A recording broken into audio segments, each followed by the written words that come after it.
শুভ সকাল বন্ধুরা, রূপবাণী লাইফস্টাইলে সবাইকে স্বাগত জানিয়ে চলে এসেছি আরও একটা নতুন দিনের নতুন ভিডিও নিয়ে। আশা করি তোমরা সবাই ভালো আছো, আমরাও ভালো আছি। একদম সকালের জল খাবার নিয়ে চলে এসেছি। আজকে কোনো ঘর মোছাও নয়, বিছনা ঝাড়াও নয়, বাসন মাজাও নয়, আনাজ কাটা নয়, মানে সমস্ত কিছু যেসব হয় সেই সব কাজ বাদ দিয়ে একদম সব কাজ সেরে চলে এসেছি সকালের জলখাবার নিয়ে। সকালের জলখাবারে ছিল চাউমিন।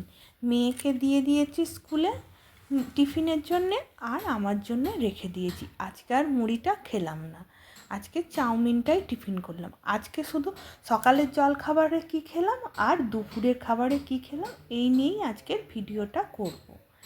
দেখতে দেখতে আবার দুপুরের খাবারও চলে এসছে। হয়তো ভাবো না যে এক্ষুনি চাউমিন খেয়েই আবার ভাত খাচ্ছি, না, এটা অনেক পরে, প্রায় 2-3 ঘন্টা পরে। আজকের রান্নায় ছিল উচ্ছে আলু পেঁয়াজ কলি দিয়ে ভাজা ভাত, বাটা মাছ ভাজা আর বাটা মাছ আলু দিয়ে ঝোল। যেহেতু কালকে বৃহস্পতিবার ছিল, নিরামিষ ছিল, তাই আজকে শুক্রবার একটু মাছ আনা হয়েছে। চলো, দেখতেই পাচ্ছ একদম চান সেরে একটা কাপড় পরে নিয়েছি।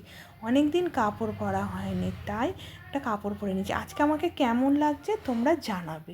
একদম খেতে বসে পড়েছি, খেয়ে নিই। আর বেশি কথা না বলে আজকের ভিডিওটা এই পর্যন্ত। যদি ভালো লাগে অবশ্যই কিন্তু একটা লাইক করো, কমেন্ট করো, আর আমার চ্যানেলটাকে সাবস্ক্রাইব করো। ততক্ষণের জন্যে টাটা, আবার আসছি পরের ভিডিওতে।